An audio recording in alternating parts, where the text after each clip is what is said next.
guys, today we're going to be doing my August book haul, looking at all the books that I've hauled this month. So I do want to put a little disclaimer. I inherited several boxes of books from my mom, and I have not gone through all of those yet. I'm still sorting through them, seeing what I want to keep, what I want to donate, that kind of thing. So those books will not be featured in this video, and they're not going to get their own like designated video because it's just such a long process for me to go through, but I will include them in vlogs here and there, so be sure to check out my vlogs playlist. I don't know where you go to click a playlist on here, but they will be over there. Again, not all of them, but when I feel like recording, I will. But let's see what books I've hauled this month. I have gone to several Goodwill locations, and again, I don't have all the books to show you because I have started freezing my books.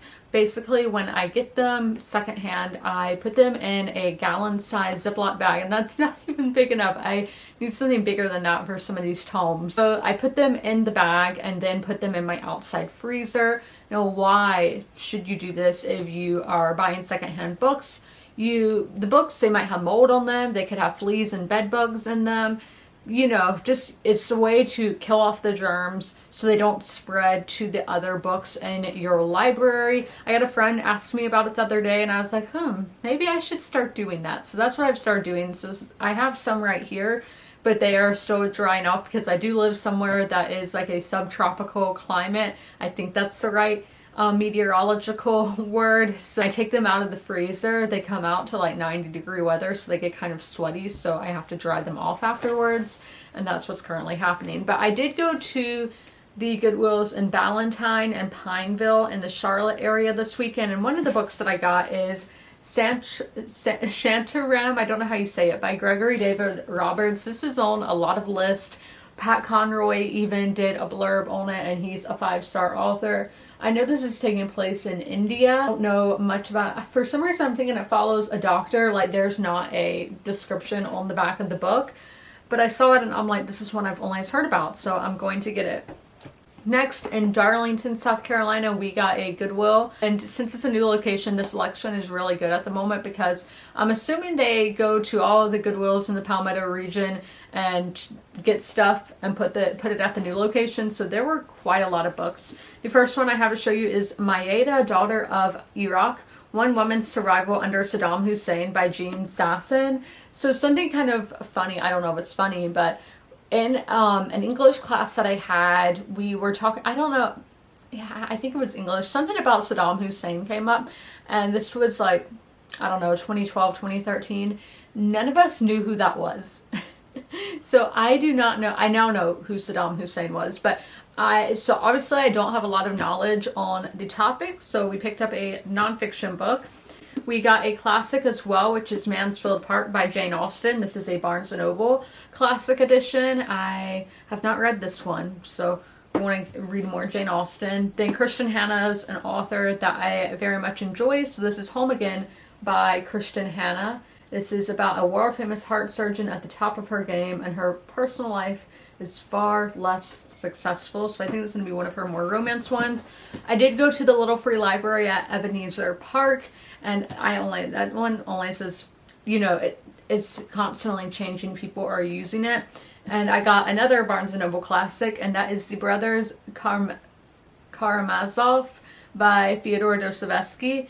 Again, a Russian classic following this group of brothers. It's a towering masterpiece of literature, philosophy, psychology, and religion. Moving back to the Darlington Goodwill. So I watched one of Milana's videos where she was saying, like, the books that she thinks everybody should read, and this was one of them. And this book had always, you know, been on my radar, but Normal People I only gave a 4 stars, so I was like, which is a great review, but I wasn't running to Sally Rooney, and I didn't know which Sally Rooney book to pick up next, but I saw that video, and then the next day I was like, well, I was like, there it is, I'll get it. So this is Sally Rooney, Beautiful World, Where Are You? I think this goes a lot into like ecology, not ecology, that's not a word, right? Like just ecology, I think that is the right word. So Alice, a novelist, meets Felix, who works in a warehouse, and asks him if he'd like to travel to Rome with her. In Dublin, her best friend Eileen is getting over a breakup and slips back into flirting with Simon, a man she has known since childhood. So we'll have to see where it goes. She's really good at writing relationships. And this is one who I heard on Michaela's channel. And I don't know how I feel about this edition. I do not like these matte covers. Like, I think it just makes the book so easy to get dirty, and I personally don't like it. So I am going to have to wipe this down before I read it. But this is Yes Please by Amy Poehler. So Amy Poehler's memoir. And actually, I got this at Goodwill, and there's a little note that says, Christmas 2015. Dear Natalie, I love you and believe in you and all you do. Keep shooting for the stars. Love, Mommy. That's so cute. Another book that I got at Goodwill is The Vanishing Act of Esme Lennox by Maggie O'Farrell. I've read 2 Maggie O'Farrell, so I want to give her another go because her books always inspire me. I'm not a huge fan of her writing style. Like, I just think she overdoes it. So with a shorter book, we'll see what happens. But it had this inside, which was bookcrossing.com. So you can see all the places this book has been. And on this one, it had been to Spartanburg, South Carolina, and Charleston, South Carolina. I picked it up in Darlington, and I live in Florence. So it's been all over the state. We have The Beach Club by Ellen Hildebrand. I wasn't sure if I owned this one or not, and I don't. So that's always, you know, fun. This is set on Nantucket Island, where memories are made, friendships begun, passions ignited. Now during one unforgettable summer, the exclusive Nantucket Beach Club and Hotel will shape the fates of men and women who walk through its doors. These are from Somerville. I went to Somerville for, I would say, for the first time. I wasn't a huge fan personally. It was just so claustrophobic to me. Everything was on top of one another, and the bookstores were very similar to that. And the Goodwills did not have a huge book selection, but I did find Victoria Beckham's memoir, another one. I wonder if it's published by the same one who did Amy Poehler, so it's like the same kind of, you know, cover and everything. So this is That Extra Half an Inch by Victoria Beckham. Hair, Hills, and everything in between. I think that's a choice, having that as your book cover, but I mean, it was the 2000s, right? Then this is like a young adult classic that I don't think I've read. I remember when the movie came out, and I do remember this book cover, but this is Water for Elephants by Sarah Gwynn. I might have started this book before and never finished it, but again, another paperback with no description on the back. And also in Somerville, I picked up March by Gerda Brooks. I do love this cover. So I read Horse by Gerda Brooks, and I liked the historical aspects, but then the book 2020 happens. I was like, no, this just took me so out of the story. I don't think it was necessary. So this one is purely historical, it seems anyway, but this is a retelling of Little Women, and I have not read Little Women. So do you guys think I will be okay reading March if I have not read Little Women? Another celebrity memoir, we have Open Book by Jessica Simpson, and I mean, it's a nice paperback, not with the matte pages, so I really do appreciate that, Jessica Simpson. Thank you.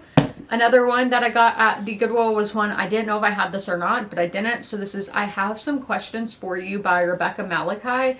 And this is a successful film professor and podcaster. Bodie Kane is content to forget her past, the family tragedy that marred her adolescence, her 4 largely miserable years at a New Hampshire boarding school, and the murder of her former roommate, Talia Keith. Through the circumstances surrounding Talia's death and the conviction of the school's athletic trainer, Omar Evans, are hotly debated online, Bodie prefers and needs to let sleeping dogs lie.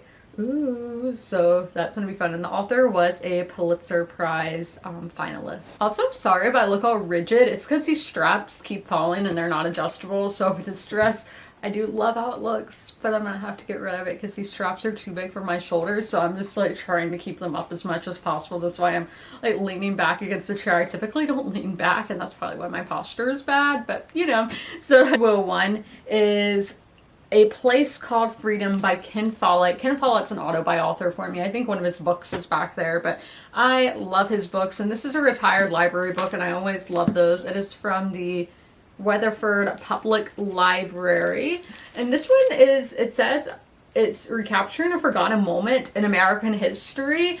And that just seems so unlike anything else that he's written, so I'm really excited to see where this goes. In Somerville, I did go to an independent bookstore, which was Main Street Reads. I had a really hard time finding a book that I wanted there. This was just, the way it was sorted, the like sections were like very niche, and I've never seen anything like it. So that's one I would have to go to several times just to get a full understanding of how this is sorted, what book's going to be where. So I just went to the new release table, and this was a book that I have been wanting, and it's The Hounding by Kenobi Purvis. Kenobi, I don't know if that's how you say that or not. Or is it an X? That might be an X. Okay, it's X. So how do you pronounce an X? Xnobi?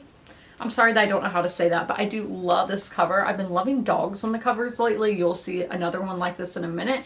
But it's very like folklore with horror, historical, and I really like that. I really like Irene Sola, and the girl at the bookstore said it's kind of like I Who Have Never Known Men. It's very similar to that, which I haven't read, but do plan to read soon. Oh, here's their bookmark if you guys would like to check them out. They have a website online. Yeah, shop us for print and ebooks. So definitely do check out their website. But this says The Crucible meets the Virgin Suicides in this haunting debut about 5 sisters in a small village in 18th century England whose neighbors are convinced they're turning into dogs. In my purchase there, I was able to get a free blind date with a book, and I think that's such a great idea because bookstores are getting ARCs for the booksellers to read, and you're not supposed to sell ARCs, so giving them out for free as blind dates with a book is awesome. I had never thought about that. So I mean, maybe if you are somebody who receives ARCs and want to do blind date with a book, that could be something you could do. So this was my first blind date with a book ever. I will be doing a separate short when I, unboxed it or unraveled it and everything, so stay tuned for that. But it is Paradise by Anya Yanagihara. Now y'all know I read A Little Life a few months ago. I gave it a 2-star. It didn't do a whole lot for me, but since this one has the historical elements, I think I might like that more. And it even said dystopian elements as well, and putting those 2 words together, I'm just like, oh my gosh, that's crazy. So this is a brilliant novel spanning 3 centuries and 3 different versions of the American experiment about lovers, family, loss, and the elusive promise of utopia. I went to Target last week, and this is a book that I have, if you're on the internet, you've probably heard of it because it is a very popular contemporary romance book. And I'm somebody who really likes the nostalgia of the holidays, and this book series is said to have that. Now, I went to add it to my Amazon wish list, and then I saw that there would be a hardback coming out in August. It's August, so I finally saw it and I bought it because I was like, there's going to be a special edition in fall. Fall is my favorite. It's my color palette. I love it. And this book just screams fall. And this is what the, inside looks like, or the, without the dust jacket. And then the end pages look like this. This is so beautiful. It smells good too. So this is the Pumpkin Spice Cafe by Lori Gilmore. It is just a small town spicy romance. Back to the Goodwill books. This is a nonfiction that is going to be very interesting, and that is America BC by Barry Fell. This is talking about if ancient peoples, European peoples, made it to North America. Now, I think it is possible, but I don't think any substantial civilization was founded, but I'm interested to see where this book goes for that theory. Another Gerda Brooks, again, I am giving it a go because it is a historical one and hopefully doesn't have the modern aspects, and that is Year of Wonders, a novel of the plague. This is one that I used to see in the history section at Barnes & Noble a lot. They would do it with different kinds of nationalities.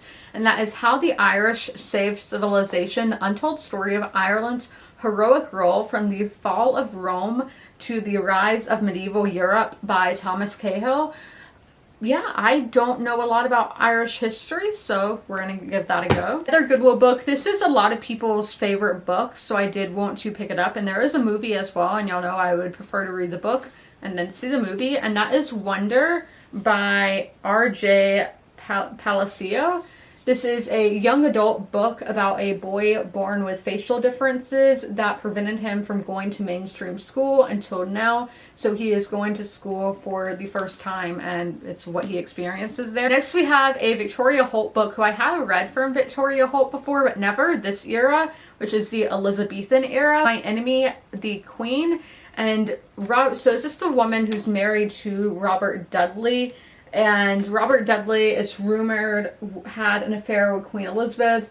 He had a wife, and women are going to feud over a man. It's a love triangle, I guess. I have my book of the month books to show you now. Now the first one is a book of the month book, but I got it on eBay. It's one that I've been wanting a while. Then I found the sequel at a little free library, and it was the book of the month version, so I would want each book to match. But on book of the month, the website itself, it's been sold out for months and months, so I was like, okay, I highly doubt that it's going to come back into stock, so I got it on eBay, and that is the X-Hex by Erin Sterling. This is a, you know, cutesy Halloween witchy romance. I think these girls do a spell with a Bath and Body Works candle, and it ends up working, and they have to live with the consequences. Really hard time deciding which of the books I wanted to make my book of the month this month. I don't think it was a great selection, but I really wanted my add-ons. So this is the one I chose, which is The Man No One Believed, The Untold Story of the Georgia Church Murders by Joshua Sharp. And this is it's a nonfiction true crime, which is very out of my comfort zone. It is taking place in southern Georgia, which is like my favorite place in the world. So that's why I picked it up. Brady over on TikTok, I love her videos, and I kind of wait for her to read some book of the month books and see if I want to add them as an add-on in the next month. And one of those that she really enjoyed was These Summer Storms by Sarah McLean, and I think this cover just screams Brady. Like, it really reminds me of her. But it says this is a razor-sharp, wildly sexy novel about a wealthy New England family's long overdue reckoning and the one week that threatens to tear them apart. The other one that I heard about from Milana over on TikTok is How Freaking Romantic by Emily Harding. And she's somebody who doesn't read a ton of romance anymore, so a romance really has to wow her for her to pick it up. So that I'm kind of the same, where I really struggle with the romance, so I trust her recommendations. So that's why I decided to add this as an add-on. So one is, I think, like rivals to lovers, and this girl has to choose between her friends or for the first time her own happily ever after. Another TikTok recommendation, Pages Apart. I love their videos because they just read such a diverse stack of books, you know, and I really appreciate that because I'm the same way. I don't just read one genre. I like to give everything a go, give all different kinds of authors a go. And this is an author I've always heard about and have been recommended because they have a poetic, lyrical writing style. And when I heard Pages Apart recommended it, I was like, okay, we're finally going to add it at the cart, and I knew they had it at Target. It's also an Oprah Book Club pick, which some of my favorite books have been Oprah Book Club picks, so I do trust her book club. But this is The Emperor of Gladness by Ocean Vuong. So we have our main character who is contemplating his life, basically, and his neighbor gets him out of that, and his neighbor is suffering from dementia or Alzheimer's, and it just goes into their friendship. And I think this is going to be such an emotional and moving story. I don't know, I gotta go to Myrtle Beach multiple times a month. That's just where my life is at the moment. And I did go to a little free library there that I just randomly stumbled upon, and I picked up the Berrytown trilogy, The Commitments, The Snapper, and The Van by Roddy Doyle. And this is like a play almost, and it's just about a working class family in Dublin. I really like an Irish setting, so that's why I picked that one up. Next, I did go to the Goodwill over at Market Commons, which I don't know if I recommend that Goodwill because it's always just so busy. And I had my little stack of books here, you know, and I had them on the shelf in front of me, the shelf I was looking at, and this woman came, picked up this book out of my stack, and I was like, oh my gosh, she's taking my book. But I'm like, these books are like $1, so I didn't really care. But at the same time, I'm like, did she not, like, obviously she didn't realize it was mine, but she put it back because for a while I thought she was going to take it because she carried it for a little while and then put it back. So that is Poldark by Winston Graham. Again, this is a show. I did start the show a while back, and then I found out that there was a book series, so I put a pause on the show and will now read the books. The other book that I got also has an adaptation, and I've heard really good things about it from people that I trust, and that is Call Me By Your Name by Andre Aciman. And I know this like takes place in Italy, and it's a sudden and powerful romance, and it's taking place in the Italian Riviera, so that's really cool to me. And the first book that I actually picked up there was Hidden Figures, so another one with an adaptation, but this is by Margaret Lee Shetterly. So again, a movie that I want to see, and we always love to hear about women in history. Guys, we've made it to the last few books. These were my Barnes & Noble ones. Now this is one that I hadn't heard of before, so it wasn't on my list when I went to the store, but I loved the display that the workers had set up there, and I saw that this book takes place in the early 2000s, so I was like, yes, please.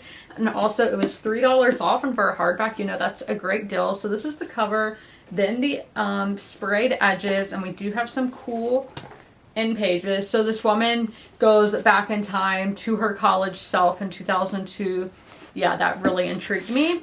Now, this one, I was looking for another book by this author and couldn't find it, but I did. This is by the same author, and to me it sounded just as intriguing. It says, "Oh, Time of Time and Turtles, Mending the World, Shell by Shattered Shell" by Cy Montgomery.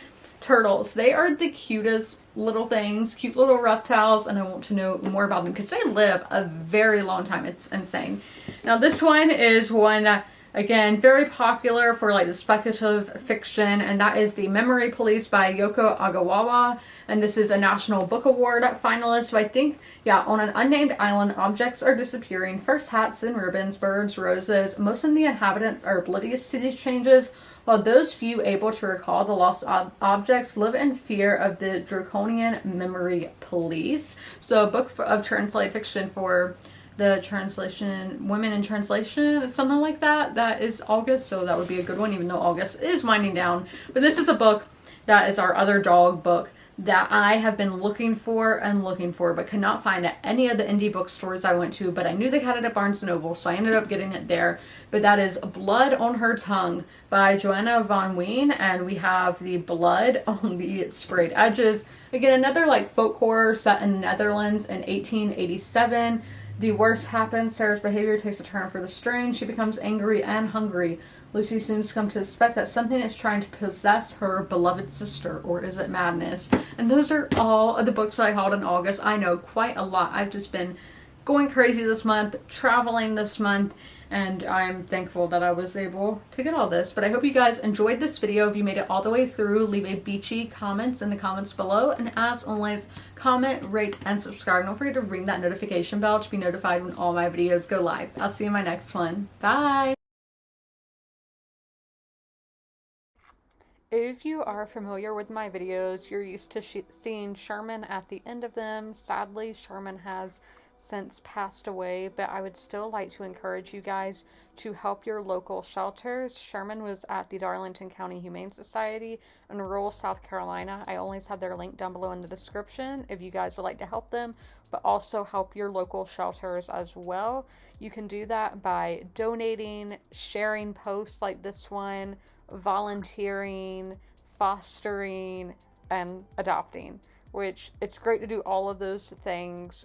Great to help your community, great to help the animals in your community, and I cannot recommend it enough. All of my pets were rescues, they were strays or from animal shelters, and I love them so much, and I know how much love they can give, so knowing these pets at the shelter can equally give that much love, it's amazing. And y'all should totally take part and help out those local animal shelter pets, and please help them.